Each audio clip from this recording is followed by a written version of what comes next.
мен енді өз өмірімнің өткен өміріме өте ырзашылықпен қараймын.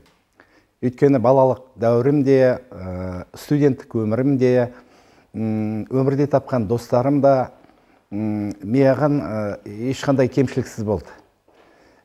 Мені жақсы ата-ана тәрбиеледі. Әкем дүниеден ерте кетті да, біз ананың тәрбиесімен өстік. Бір семьяда 5 бала өстік. Аллаға шүкір, қазір енді екеуі дүниеден кетті. Үшеуміз бармыз. Мінекей өмір жолыма ешқандай өкпем жоқ. Алла тағала өзіме лайықты ақыл берді.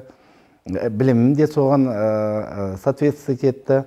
Және де өмірлік жарымда менің өмірімнің осындай жақсы салауатты болуына өте үлкен еңбек жасады. Жақсы өмір сүріп жатырмыз. 60-қа қалай келгенімді өзімде әлі білмей қалдым. Мінекей жақсы өмір көрдім. Өзім орыстар айтады ғой, почти счастливой звездой деп.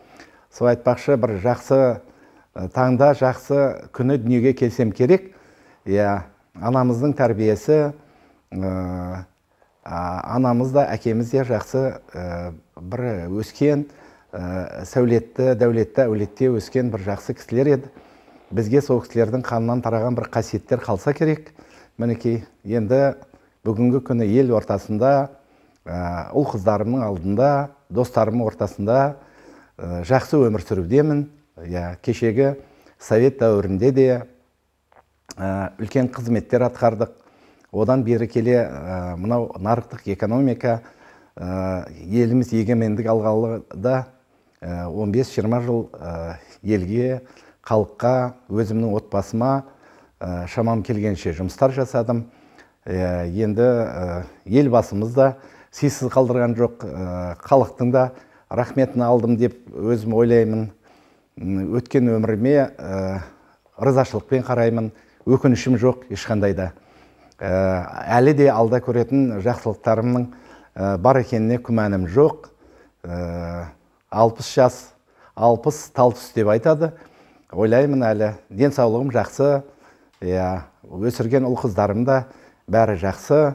Мінекей, елдің ортасында, шымқаланың ортасында, мінекей, ағайын туған, дос жараның ортасында өмір сүріп жатырмыз. Біздің балаң жігіт кезімізде бізге ақылшы болып, бізге жақсы бата берген сондай бір қасиетті кісілердің қолына су құйып, сол кісілердің айтқан әңгімелерін тыңдап өстік біз. Бұл кісілер кешегі дүниеден өткен кешегі Қазақстан Республикасын 11 жыл басқарған Қилыбай Медеубеков деген ақсақалдар.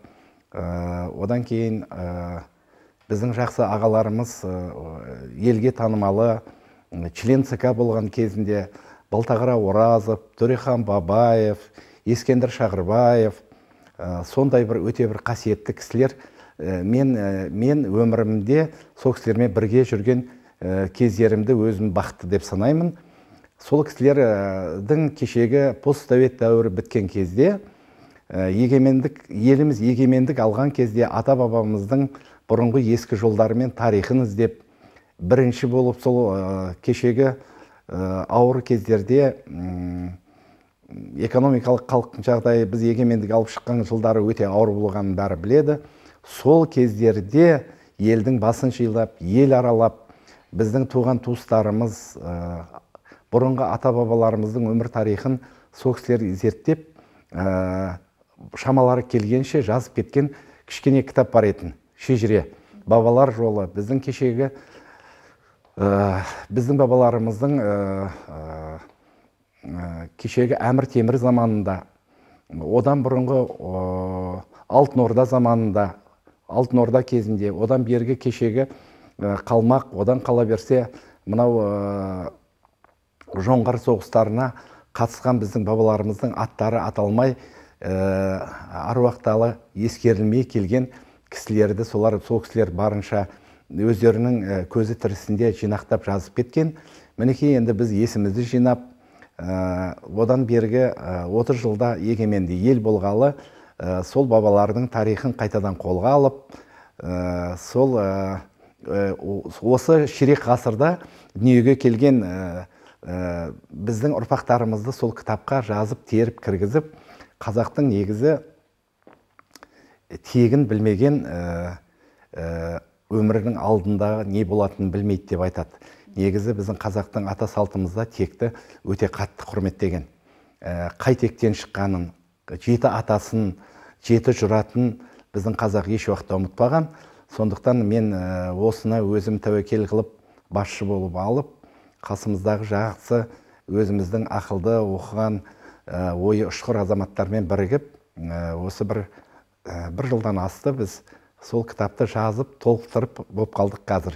Ол кітапта менің ата-бабаларымның, жалпы біздің рудың 12 ата сіргелі, оның ішіндегі Алыбай, Толыбай, Қалыбай, Батыр Жайдақ руының бабаларымыздың өткен жолдарын біз тарихи зерттедік. Олардың жасаған ерліктері, біздің қазіргі тәтті өмірімізге салып кеткен жолдары, ол кісілердің сол аттың жалында, түйенің құмында кеткен өмірлері, оны ұмытуға болмайды деп ойлаймын мен. Өйткені оны біз қазір жазбасақ, бізден кейінгі өскелең ұрпақ оны бұдан кейін естен шығаруы да мүмкін. Сондықтан мен ойладым, осыны жазып қалдыру бұл бір өте бір ұлағатты іс қой деп, сол кітабымызде жазып болып қалдық қазір. Армансыз адам болмайды әрине. Әуелі Алла Тағалаға осындай өмірге, осындай 60 жыл өмірде өткен өміріме мен басым деймін. Екіншіден, өзімнің ортам, өзімнің ағайындарым, туған туыс бауырларым, жолдастарымның менің өмірімнің осылай қалыптасуына жасаған үлкен еңбектері бар. Мен оны еш уақытта ұмыта алмаймын да, және де мен оған әр кезде мен ол кісілерге борыштымын деп есептеймін өзімді.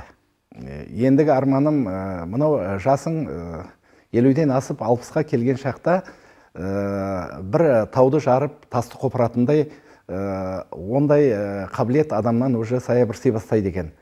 Көп ойлайтының елдің тұрмысы, арттағы өсіп келе жатқан болашақтың алдағы күні, солардың болашақтағы өмірі жақсы болса, мынау заманымыздағы саясат өзгерсе, және де бір әкем жарықтық айтпақшы, қой үстіне бойсорғай жұмыртқалайтын бір жақсы кездер алдымызда бар шығар.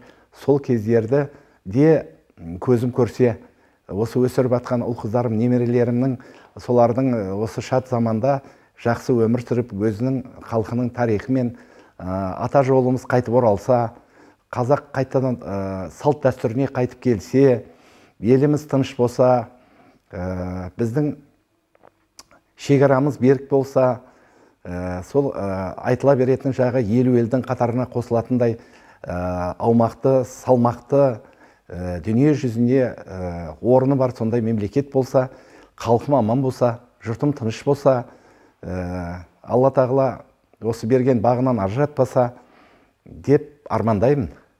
Басқа арманым жоқ.